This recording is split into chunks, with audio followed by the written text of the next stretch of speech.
خودم به ویدیو جدید اومدم معرفی کارتا پارت اول گرفت دارم کنه پارت دوم. بازیکن اول فرگوسن صد منچستر،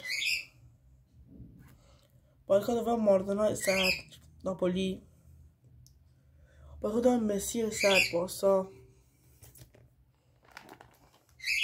بازیکن سوم دی استفانو، بازیکن چهارم تونی کروس، بازیکن بعدی لیونل مسی یا بازیکن بعدی کریستیانو رونالدو، بازیکن بعدی پدری، بازیکن بعدی کاماوینگا، بازیکن بعدی این مرده، بازیکن بعدی این مرده، این بازیکن روبن هالند اسلپتا میتونی ببینید. این مرده تو اینتر، این زانتی تو اینتر، فان باستن تو میلان، فرانچسکو توتی تو روم، کاناوارو تو یوونتوس که جدید گرفتم، مالدینی که داشتم، این استر 91، این مرده چی بود؟ 91 دروازه‌بان منچستر تو فرانسه 91، دفاع منچستر بود نوزوکا 91، پویول 89،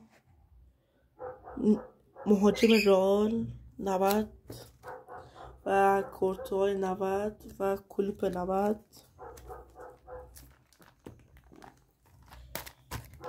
مودریچ چمپیونز لیگ دوباره اینستا چمپیونز لیگشه 95، کانتور 95، جرارد 95، 90 کاکا 91، راموس 91، گرتبل 91، مارسل 91، این 92 باش راموس 93، بوفون 92، اولوگا 93، دیدکا 92، مربی بایر مونیخ 87، مربی فرانسه 87،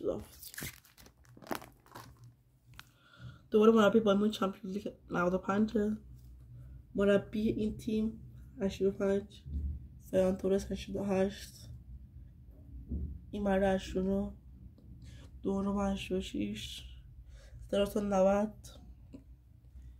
این مرد 89، این مرد 89، نویر 87، خود عزیزی 87، مرد 82، این 83، کریستیانو رونالدو 87، صلاح 88.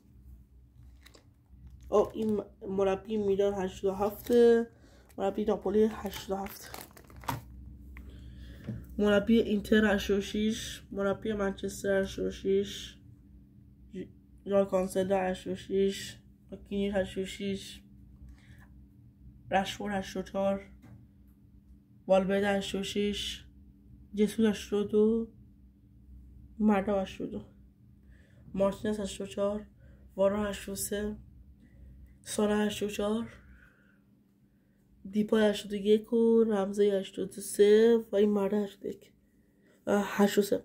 و میرسیم این بازیکنی که امروز پک کردم لیونل مسی امضا شده که فیلمشو گذاشتم، تئو هرناندز امضا شده و ناصر حجازی امضا شده.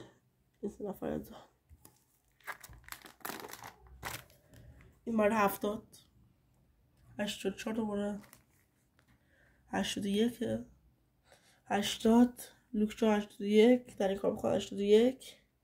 این مرده که دیوز پک کردی فیش گذاشتن 93. این استاف دیوز پک کردی فیش گذاشتن 96. این مرده هم دیوز پک کردی 92.